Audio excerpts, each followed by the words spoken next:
रहस्यमयी गर्भ। 60 वर्ष की उर्मिला शहर के बाहरी हिस्से में अपने छोटे से घर में अकेली रहा करती थी। एक रात शहर में बहुत जोर का तूफान आया। जोर जोर से हवाएं और आंधी तूफान के साथ तेज बारिश होने लगी। उन आवाजों को सुनकर कोई भी घबरा जाता, लेकिन उर्मिला घर के सारे खिड़की दरवाजे बंद कर गहरी नींद में सो रही थी। रात के लगभग 12 बजे होंगे कि किसी ने उर्मिला के घर का दरवाजा खटखटाया। दरवाजे के खटखटाने की आवाज सुनकर उर्मिला की नींद खुलती है।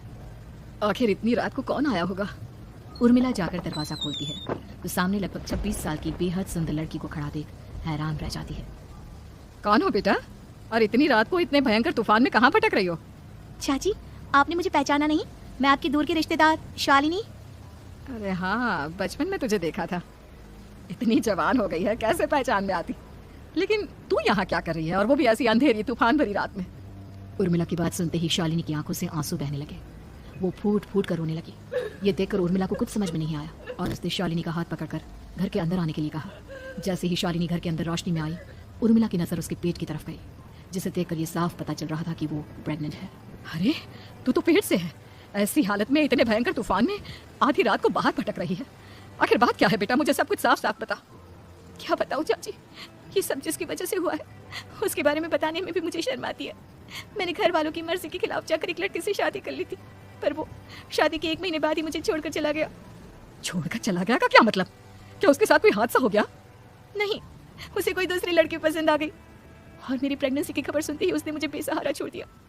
उसके बाद मैं अपने घर गई, लेकिन माँ पापा ने मुझे घर में कदम तक नहीं रखने दिया। तभी मुझे आपकी याद आई।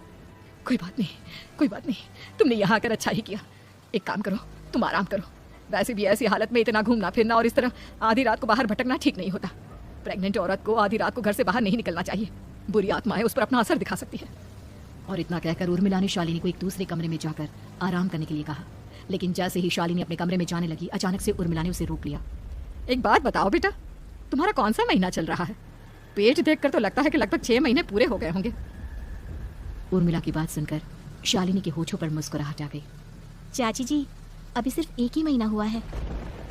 शालिनी की बात सुन उर्मिला दंग रह गई। उसे समझ में नहीं आ रहा था कि प्रेगनेंसी के पहले ही महीने में शालिनी की हालत ऐसी क्यों थी। लेकिन फिर उसने बात को नजरअंदाज कर शालिनी को आराम करने के लिए कहा और खुद भी कमरे में जाकर सो गई।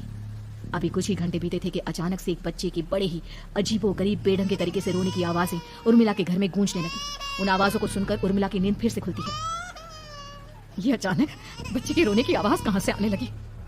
उसने उठकर चारों तरफ देखा, पर वहां उसे कोई नजर नहीं आया। उर्मिला घबराते हुए शालिनी के कमरे में गई तो वहां उसे कमरे की दीवार पर एक बेहद खौफनाक साया नजर आया, जिसे देखकर उर्मिला बुरी तरह से घबरा गई। आखिर ये सब क्या हो रहा है? शालिनी, शालिनी उठो! उसने जोर जोर से आवाज देकर शालिनी को जगाने की कोशिश की, लेकिन ऐसा लग रहा था जैसे उसकी आवाज शालिनी तक पहुंच ही नहीं रही थी। कमरे की दीवार पर एक बहुत बड़ा और बेहद डरावने दिखने वाले इंसान का साया और एक बच्चे के अजीबोगरीब ढंग से रोने और चीखने की आवाजें अब उर्मिला को ज्यादा डराने लगी थी। उर्मिला को शालिनी की चिंता सताने लगी और उसने पूरी ताकत के साथ चीख कर शालिनी को आवाज लगाई, शालिनी! तभी अचानक सब कुछ एकदम पहले जैसा हो जाता है और उर्मिला की आवाज सुनकर शालिनी की नींद खुलती है। क्या हुआ चाची, आप इतनी तेज क्यों चिल्ला रही हैं? आप ठीक तो है ना? अभी मैंने तुम्हारे कमरे में कुछ अजीब सा देखा। तुम ठीक हो ना शालिनी? मुझे यहाँ एक बच्चे के रोने की आवाजें आ रही थी। लगता है आपको मेरी कुछ ज्यादा ही चिंता हो गई है। आपने मेरी प्रेगनेंसी के बारे में कुछ ज्यादा ही सोच लिया होगा। मैं एकदम ठीक हूँ, आप आराम से सो जाइए। इतना कहकर शालिनी ने उर्मिला को फिर से अपने कमरे में जाने के लिए कहा और खुद भी जाकर सो गई। पर अब उर्मिला की आंखों से नींद गायब हो चुकी थी। अगली सुबह जब शालिनी उठी तो वो सीधा उर्मिला के पास आई। गुड मॉर्निंग चाची। तभी अचानक उर्मिला की नजर शालिनी के पेट पर पड़ती है, जिस पर नीले रंग से एक अजीब सी आकृति नजर आ रही थी। शालिनी, ये तुम्हारे पेट को क्या हुआ? मैंने इतनी औरतों को देखा है, ऐसा तो किसी के साथ नहीं होता। शालिनी ने जैसे ही अपने पेट की तरफ देखा तो उसे वहां कुछ भी नजर नहीं आया। चाची, कुछ भी तो नहीं है, सब कुछ एकदम नॉर्मल है। आपको क्या अजीब लग रहा है? इससे पहले कि उर्मिला उसके सवाल का कोई जवाब देती, अचानक से शालिनी के पेट में जोर जोर से दर्द होने लगा। वो बुरी तरह दर्द से तड़पने लगी। चाची, चाची! ये सब देखकर उर्मिला बहुत घबरा गई। उसने धीरे धीरे शालिनी के पेट को सहलाना शुरू किया, लेकिन शालिनी का दर्द कम नहीं हुआ। उर्मिला जाकर रसोई से पानी का गिलास लेकर आई और शालिनी को पानी पिलाने की कोशिश करने लगी। ले बेटा, पानी पी ले, तुझे आराम मिलेगा। ले ले। नहीं चाची, मुझे बहुत तेज दर्द हो रहा है। अरे थोड़ा पी ले बेटा। जैसे ही उर्मिला ने शालिनी को पानी पिलाया, उसने देखा कि गिलास में बचा पानी का रंग नीला पड़ गया और शालिनी की आंखें अजीब हो गई। उसके पेट पर बच्चे का एक डरावना चेहरा नजर आने लगा। ये सब देखकर उर्मिला की डर से हालत खराब होने लगी, पर तभी शालिनी का दर्द ठीक हो गया। बेटी, अभी तुम्हारा दर्द ठीक है तो ऐसा करो, तुम थोड़ी देर आराम कर लो। शालिनी को आराम करने के लिए कहकर उर्मिला तेज कदमों से चलकर घर से बाहर निकल जाती है और पास ही रहने वाली एक औरत कालिंदी के पास पहुंचती है। अरे उर्मिला बहन, बड़े दिनों बाद दिखाई दी, क्या हुआ? बहुत घबराई हुई सी लग रही हो, सब ठीक तो है ना? क्या बताओ कालिंदी बहन, मेरी एक दूर की रिश्तेदार आई हुई है, वो पेट से है और उसके साथ ना अजीब अजीब चीजें हो रही है। अब उर्मिला सारी बात कालिंदी को बताती है, जिसे सुनने के बाद काले जादू और तंत्र विद्या की माहिर कालिंदी एक ताबीज बनाकर उसे देती है। बहन, मुझे शालिनी पर किसी बुरी आत्मा का साया लगता है। ये ताबीज ले जाओ, आज रात को 12 बजे उसे पहना देना, फिर सब ठीक हो जाएगा। उर्मिला ताबीज लेकर घर वापस आती है और अब आधी रात के होने का इंतजार करने लगती है। जैसे ही आधी रात होती है, वो नींद में सोई शालिनी को ताबीज पहना शांति से अपने कमरे में आकर अपने पलंग पर लेट जाती है। अब सब ठीक हो जाएगा। ये सोचकर उर्मिला शांति की एक सांस ही लेती है कि तभी अचानक उसकी आंखों के सामने कुछ ऐसा आता है जिसे देखकर उर्मिला डर से चीखने लगती है। तुम कौन हो? कौन हो तुम? जाओ यहाँ से, जाओ जाओ यहाँ से। तभी उर्मिला की एक जोरदार दर्द भरी डरावनी चीख वहां पर गूंज गई। उर्मिला की आंखों के सामने एक बच्चा खड़ा हुआ था, जिसका पूरा शरीर किसी बूढ़े की तरह नजर आता था, लेकिन मुंह किसी नवजात बच्चे की तरह था। उसकी आंखें गुस्से से लाल थी और वो घूर घूर कर उर्मिला की तरफ देखा जा रहा था। कौन हो तुम? कौन हो? उर्मिला के चीखते ही वो बच्चा जोर जोर से रोने लगा। घबराकर उर्मिला ने अपने हाथों को अपने कानों पर रख लिया। उसकी समझ में नहीं आ रहा है कि आखिर ये सब उसके साथ क्या हो रहा है। कौन हो तुम? कौन हो? क्या चाहते हो मुझसे? जाओ जाओ यहाँ से, आखिर तुम हो कौन? तभी अचानक से उर्मिला के पूरे घर में लाल रंग की रोशनी फैल गई। वो बच्चा धीरे धीरे कदमों से चलता हुआ उर्मिला की तरफ बढ़ने लगा। किसी नवजात पैदा हुए बच्चे के जैसे उसके रोने की आवाज अब उर्मिला के कानों में गूंज रही थी। लेकिन कुछ ही सेकंड में वो चुप हो गया और उसने बेहद खतरनाक आवाज में उर्मिला के सवाल का जवाब दिया। मैं वो हूँ जो अब तक पैदा नहीं हुआ, लेकिन जब मैं पैदा हो जाऊंगा तो वो होगा जो अब तक कभी नहीं हुआ। ये क्या कहना चाहते हो तुम? ऐसा क्या हुआ जो अब तक नहीं हुआ? तबाही होगी, तबाही। सब कुछ खत्म हो जाएगा और ये जो लड़की मुझे जन्म देने वाली है, मैं उसका खून पी जाऊंगा, सारा खून। उस बच्चे की बात सुनते ही उर्मिला बुरी तरह घबरा गई। उसका एक बुजुर्ग आदमी जैसा शरीर, एक नवजात बच्चे जैसा चेहरा, ये दोनों ही बातें उर्मिला की समझ से बाहर थी। तभी वो बच्चा अचानक गायब हो गया। घर का माहौल फिर से पहले जैसा हो गया। लाल रंग की रोशनी भी अब गायब हो चुकी थी। उर्मिला दौड़कर शालिनी के कमरे में पहुंची, जहां वो गहरी नींद में सोई हुई थी, पर उसके गले का ताबीज गायब हो चुका था। उठो उठो शालिनी, उठो बेटा, मुझे तुमसे जरूरी बात करनी है। अरे चाची, क्या हुआ? इतनी रात को आप परेशान क्यों कर रही हैं? सब ठीक है ना?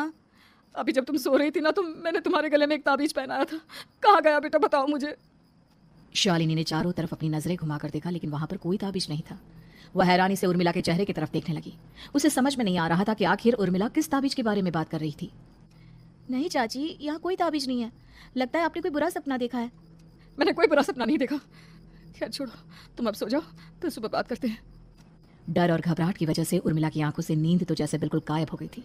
अगली सुबह उर्मिला बिना कोई देर किए गांव के बाहर एक छोटी सी झोपड़ी में रहने वाले बूढ़े पंडित के पास पहुंची। पंडित जी, मेरी मदद कीजिए। अरे आओ आओ उर्मिला, क्या हुआ? सब ठीक तो है ना? क्या बताओ पंडित जी, बहुत बड़ी मुसीबत है। मेरी दूर की एक रिश्तेदार लड़की पेट से है और उसके साथ बहुत डरावनी चीजें हो रही है। कल रात को तो एक अजीब सा दिखने वाला बच्चा मेरी आंखों के सामने आकर खड़ा हो गया था। ये तुम क्या कह रही हो? मुझे साफ साफ बताओ कि आखिर तुमने क्या देखा? उर्मिला ने अपने साथ हुई बीती रात की पूरी घटना पंडित जी को बताई, जिसे सुन पंडित जी के माथे पर चिंता की लकीरें उभर आई। अनर्थ होने वाला है, अनर्थ। बरसों पहले भी उस हैवान ने एक लड़की के पेट से जन्म लिया था और उसके बाद उस शहर को पूरी तरह से तबाह कर दिया। कैसी विपदा पंडित जी, कैसे बात कर रहे हैं आप? बताइए मुझे, और इसका उपाय क्या है? इसका उपाय तो है, लेकिन बहुत कठिन है। हो सकता है कि उस उपाय को करने के दौरान तुम्हारी जान भी चली जाए। मुझे मेरी जान की कोई परवाह नहीं, पर आप जिस तबाही के बारे में बात कर रहे हैं, बस वो नहीं होनी चाहिए। लाखों लोगों की जान बचाने के लिए मैं कुछ भी करूंगी। तो ठीक है, मेरी बात ध्यान से सुनो। बरसों पहले एक भयानक तांत्रिक ने अपनी तंत्र क्रिया के जरिए एक मासूम लड़की के साथ रिश्ता बनाकर उसके पेट से जन्म लिया था। इस तरह से वो अपने जैसे लोगों की संख्या इस दुनिया में बढ़ाना चाहता था। आपके कहने का मतलब है कि शालिनी के पेट से भी उस शैतान को जन्म लेना है, इसलिए उसने उसके साथ ये सब किया है। ठीक पहचाना तुमने। अब मैं तुम्हें एक ऐसा सिंदूर दूंगा जिसे तुम्हें ले जाकर उस लड़की के पेट पर लगाना होगा। क्या ऐसा करने से सब कुछ ठीक हो जाएगा? नहीं उर्मिला, ये सब इतना आसान नहीं। उस लड़की के पेट पर सिंदूर लगाने के बाद तुम्हें उसका पेट काट कर उस हैवान को बाहर निकालना होगा।